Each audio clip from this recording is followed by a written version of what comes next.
Hey besties, what is up? Today is such an exciting video because we are going to be reading the Emma M. Lyon series, and I'm going to record my whole journey. These books are so beloved. I'm so excited to finally know what it's all about. I've been waiting for spring and I wanted it to be a little bit more sunny, but this Texas weather has got all the twilight vibes going, so we're just gonna go with it. So a lot of my friends have been begging me to read these books, and I'm so excited to finally understand all the hype. I know they're very set in the 1800s in London, so it's gonna be very Bridgerton, Pride and Prejudice vibes, which I'm super excited about. Have a little cup of tea to get in the mood. We are going to romanticize and just make this the most whimsical, cozy reading vlog ever. I'm so happy you're here. I'm actually buddy reading the series with my bestie, Allie. So yeah, we'll be fangirling as we go together. I also got the audiobooks because I hear there's such a magical audio. So I'm going to be truly immersed and listening to the audiobooks while I follow along and get to know Emma M. Lyon.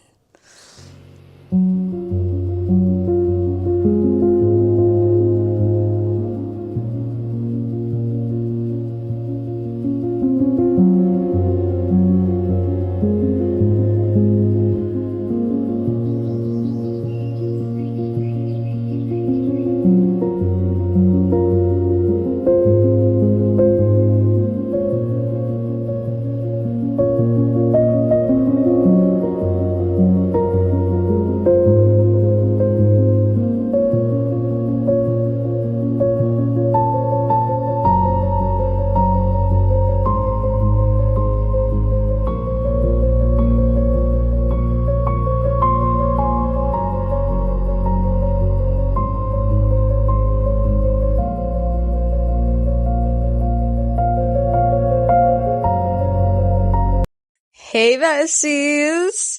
It's the next day.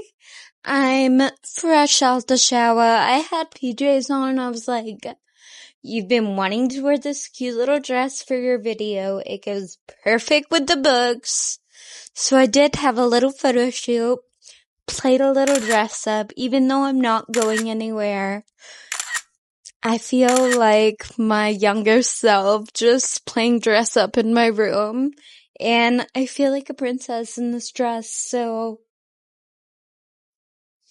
it's from Edit and East, and my top is from ASOS. And guys, it's a great day to be alive because one, I spent my morning listening to the new Noah Kahan album. No skips. Absolutely beautiful. Oh my god, Sad Girl Summer is here. And then I finished the first volume of Emma M. Lyon yesterday, so I thought I would give you all of my thoughts before we dive into volume 2. So I did journal all of my thoughts the morning after. Last night kind of got a little chaotic. I finished this volume and I was dead set on journaling all of my immediate thoughts because I really loved it, but my dad finished putting my dresser together. Let me show you guys. So, yeah, that is my new dresser. So I had to, take everything out of my old one and reorganize everything. I went from 3 drawers to 6. I pulled my reading chair out a bit and gave myself a little reading corner. I'm obsessed. Like, it literally brought me so much joy. I think this dresser it changed the game, completely elevated my space. I feel like it's from Target online. It was only $200, guys. And it looks bougie. On to my thoughts for Emma M. Lyon, Volume 1. So happy I'm journaling. I feel like it's only fitting because these are the unselected journals of Emma M. Lyon. So I had to journal and document all of my thoughts. So I'm honestly just going to read it to you guys. I started this series on April 23rd, which is World Book Day. I'm already so intrigued by this world, and I definitely understand why the series is so bingeable. Volume 1 Thoughts. I went into the series completely blind, and it was so beautiful to watch it all unfold. So much happened in such a short 106 pages. I don't know why I expected this to be so fluffy, but it was actually so heart-wrenching. It navigates grief, womanhood, difficult family dynamics, and I just love the journal entry setup. It feels deeply intimate to be reading someone's journal, but perfectly balanced with drama, gossip, witty humor, and the entire London setting. It's very Little Women and Bridgerton coded right now. Guys, I absolutely loved Volume 1. Obviously, it was so fast-paced. It was only 106 pages. But so much happened. It was absolutely lovely. I ended up giving it 4 stars. And I'm so excited to continue on. I am going to try and keep this as spoiler-free as I can because I do want you to be able to enjoy it and go into it blind for yourself if you haven't read it. But if not, if you already have read it and you want to fangirl with me, I will include some spoiler warnings and where to fast forward if you don't want spoilers, I think. So, yeah, I'm super, super happy to finally understand the hype about Emma M. Lyon. I know I'm only 1 book in, but today we are starting Volume 2, and I'm so excited. This one is also thin, a little bit thicker than Volume 1. But yeah, so much fun. I went into it blind. I didn't know what to expect, but I was like turning the page, like so gripped, and just I needed to know what was going on. It's very like it alludes to a lot of things, and you have to watch it all unfold and uncover like all of the mystery about it. Not that it's a crazy mystery story, but you're just like, okay, why is she here? Why is she in this situation? Like, what's going on? What happened in her past? And honestly, her past was so heart-wrenching, guys. Like, she's been through it. And she was described as having dark hair and green eyes and pale skin. And I was like, oh, me. My eyes are hazel, but they do look green in certain lights. So, she is me, I am her. Anyway, that's the update. Let's dive into book 2, guys. I'm so excited. I keep saying that, but I really am.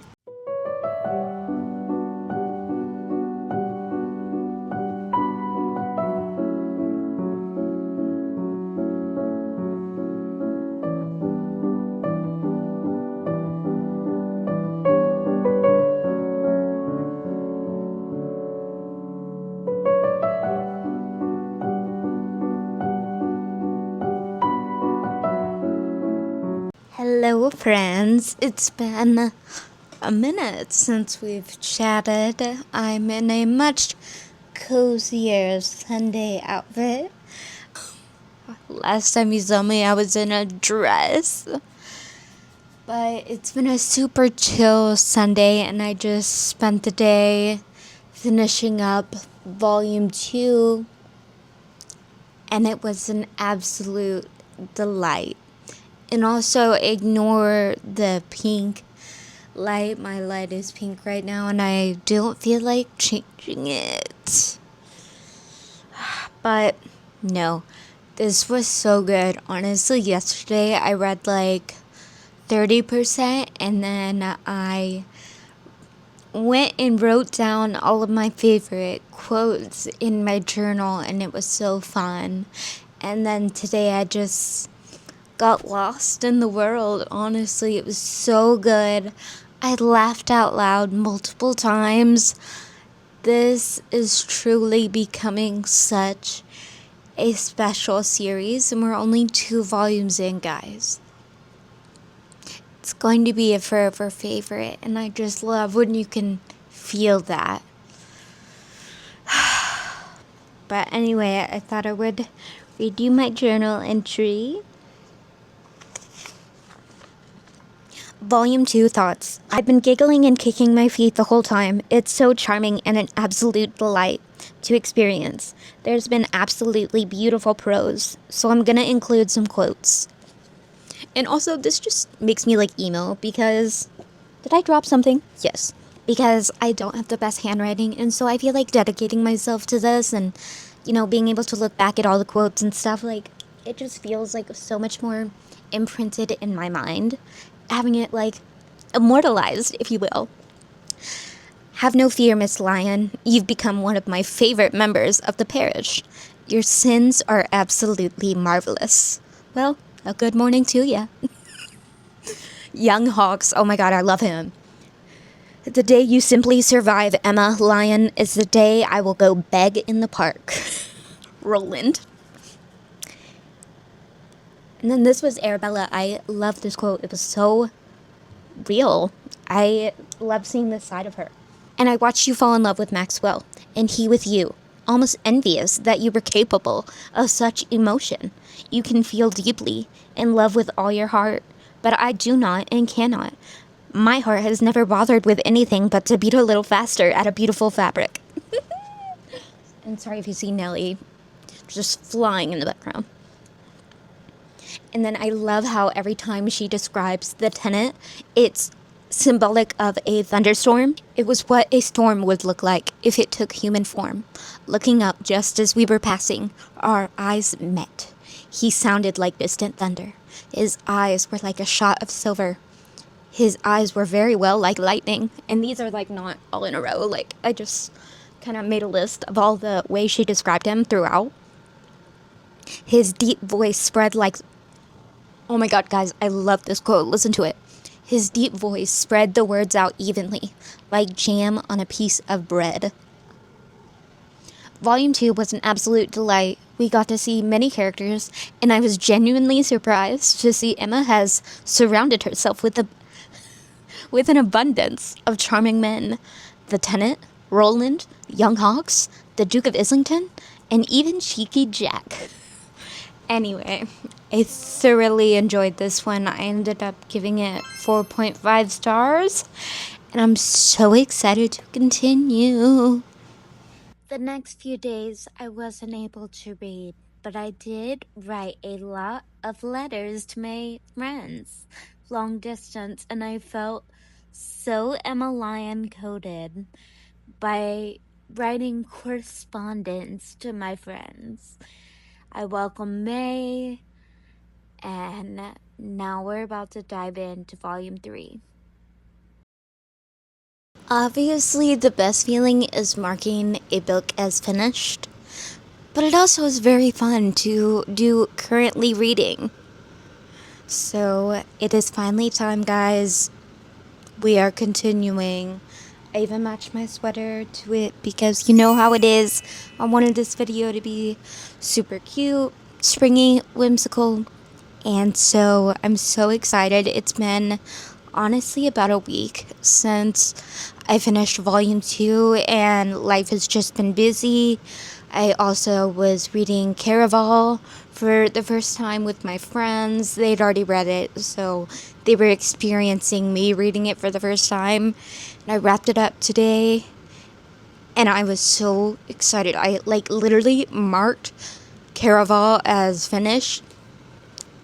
Immediately went and picked this up because I'm so excited to be back in the world of Emma M. Lyon. I loved how Volume 2 ended, and I'm so excited to be back in the world. St. Crispians.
Hi, besties. It's been a minute.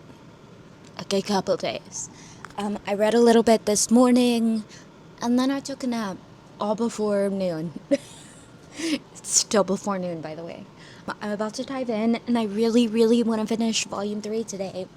I even put on a little bit of yellow to get in the spirit. This book has been an absolute delight. Like, just the most wholesome book ever.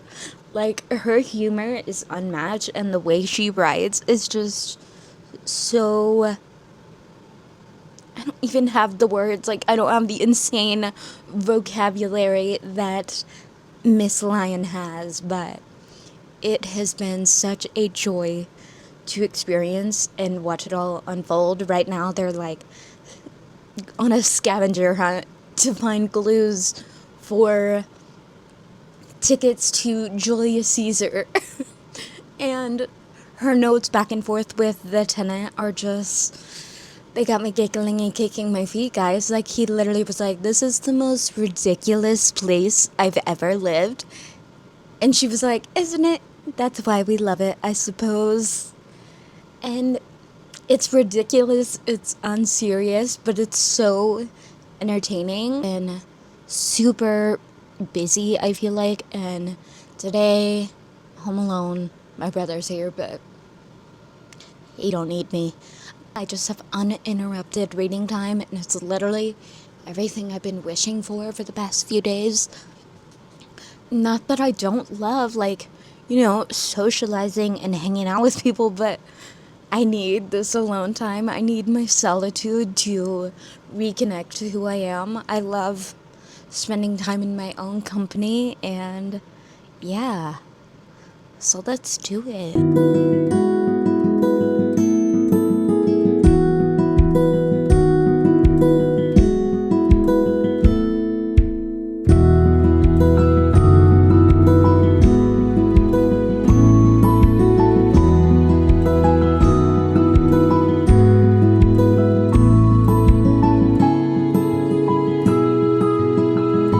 Guys, I just said my brother wouldn't bother me, and now we're throwing trash at each other. It's good exercise.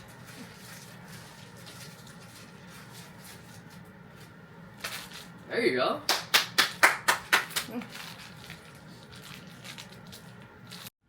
Guys, this was so wholesome and so much fun. Just a totally unserious moment, but bonding with my little brother, and I feel like that's very Emma Lyon coded, honestly, with the found family trope, and that, You know, she finds happiness again with her friends, and so I thought this was fun to include.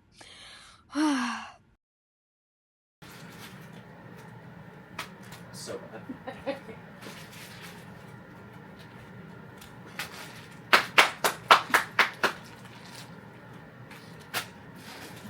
Alright. Nice! See a curve?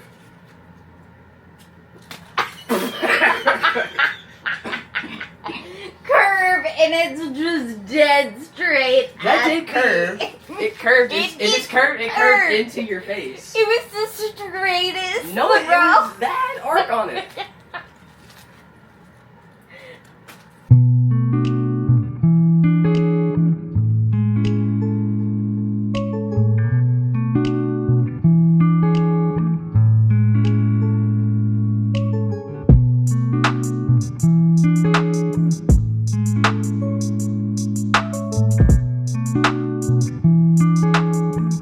Check in. I had to put this hair up. My brother got me lunch, and my hair was down, and it was just so much. So it looks literally horrible, but whatever. My scrunchie is yellow, very on brand.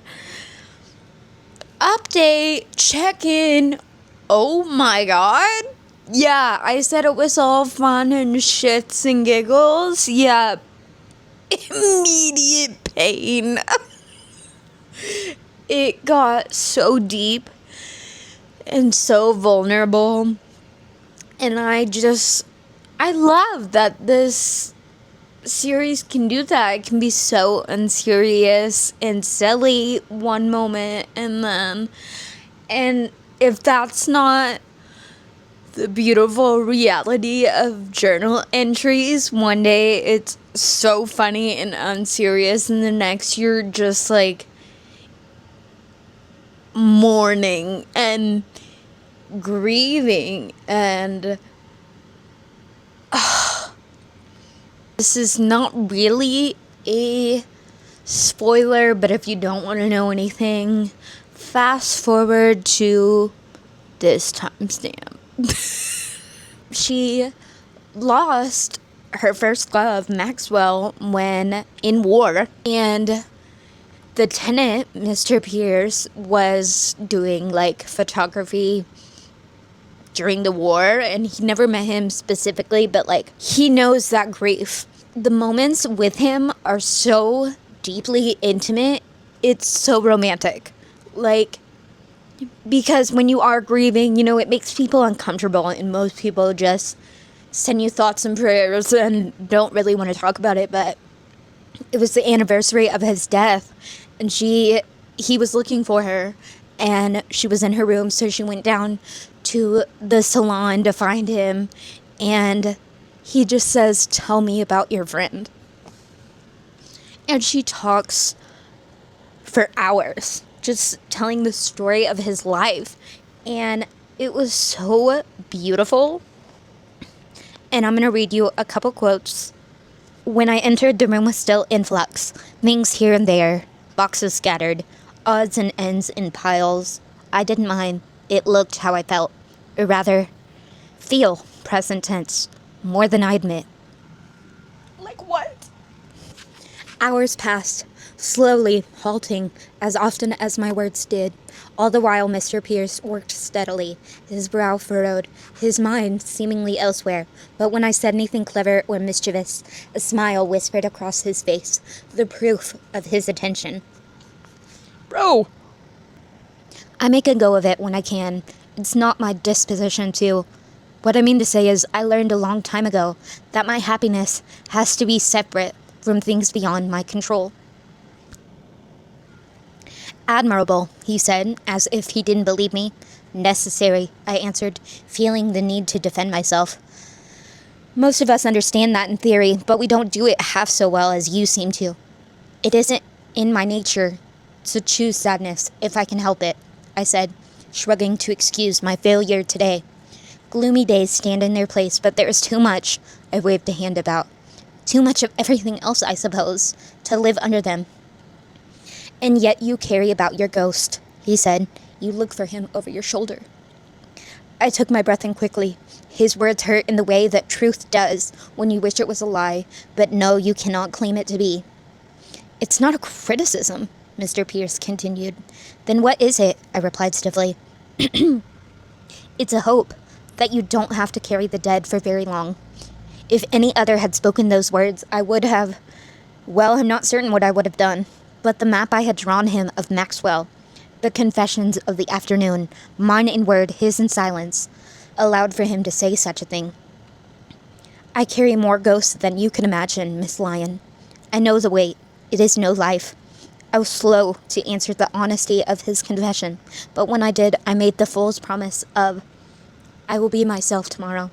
And I left. Guys, I'm gonna fast forward that because I know I speak really slow, but what a beautiful, authentic representation of grief and how beautiful it is. Not beautiful, but heart-wrenchingly intimate, for lack of a better word. Again, I'll say that, to, have someone share the burden with you. I love this book so much. Oh my god, okay.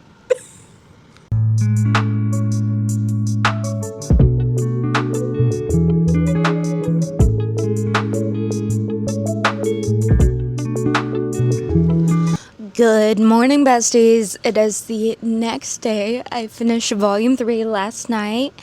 5 stars. I ended up giving it 4.75 on Fable, but I definitely rounded up to 5 on Goodreads.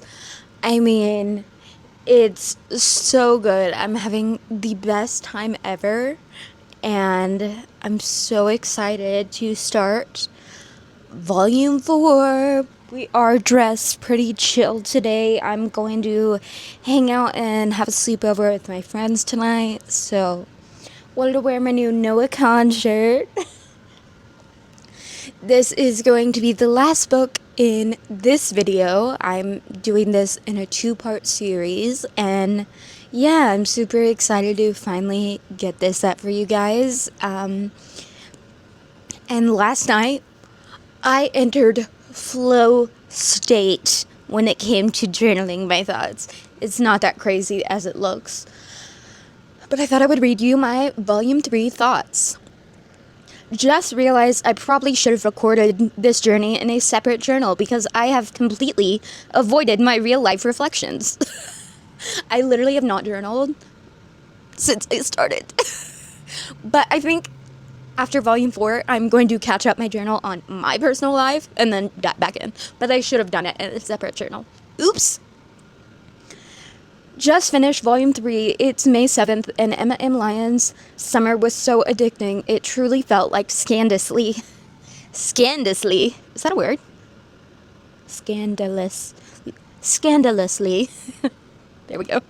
Reading a journal and being physically unable to stop reading. Very similar to a certain female main character. She is such a refreshing FMC. So clever, intelligent, and I'm envious at how quick-witted she is. Her bantering is unmatched. This volume felt very character-driven. Allie finished earlier today, and we've been fangirling and sending voice memos back and forth, screaming about how much we love this series. Pierce and Emma's tension and chemistry is palpable. Mind you, they've only shaken hands. It's such an emotional, stimulating relationship. Banter, emotionally intelligent conversations, deep talks, longing stares, and moving to a first-name basis finally. That's all I wrote. I got tired. I don't know how Miss Emma M. Lyon's hands can write so many journal entries every day. Mad skill, bro. But no, literally, I cannot say enough good things. It's so... It's gonna be a favorite series of all time. Like, the feeling where you're, like, ready to reread as you're experiencing the books for the first time. Unmatched, honestly, and the romance is so subtle, and it's just crumbs. It's so addictive to read. It truly feels like you're reading someone else's journal, and it's full of just authentic, vulnerable thoughts. And how I was saying yesterday that, you know, one entry is silly and unserious, and the next is so deep and intimate and raw. Like, I really don't have the words to put in what this series is. It feels like it can't be put into a genre, even though it is probably like historical fiction, women's fiction. It has a little bit of romance. The characters are so memorable and likable, and there's so many things like I want to know. So I immediately picked up volume 4, and I'm so excited to dive in, guys.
Oh my god. Oh my god. A masterpiece. 5 shining stars. Wow.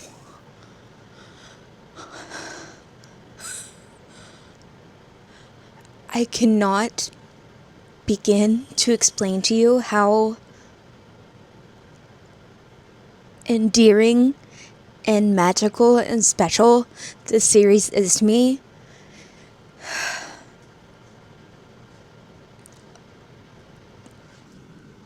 This one had kind of a more like, I felt like so much happened in volume 3 that volume 4 kind of started off pretty lighthearted and, you know, just felt easygoing. Like as she eased into autumn, which, oh my god, the prose, it's straight up poetry. But then, oh my gosh, the last 25% of this book hit me like a freaking train. So heartbreakingly beautiful, and what a much needed closure that Emma got. Pierce, Niall Pierce, everyone. Nellie. Niall Pierce, the defender, the guard dog, if you will, and he does have a little bit of bite. But no, the found family in this book, it needs to be studied. It's one of the most amazing representations of found family trope that I've ever had the privilege of reading. Alchemy. Guys, what a strong way to close off this video. I have had the most magical time, and I'm so happy I'm only halfway through because I never want this series to end. It's divine, it's lovely, it's otherworldly, it's so special, and transcends just historical fiction. Like, what? Emma M. Lyon is such a refreshing female main character because, yes, she's navigating womanhood and coming into her own, but she's also dealing with so much grief and loss. Wow, she is the epitome of grace, in my opinion, because she's awkward, but she's so clever, so sharp, so intelligent, so strong, and so brave. I truly love this series. I hope you enjoyed watching part 1. I can't wait for part 2. I've been so excited to post this. I hope you enjoy. Leave all your thoughts down below. Let's fangirl in the comments. Thank you so much for watching. And if you haven't read this series, this is your sign. Okay. Bye, guys.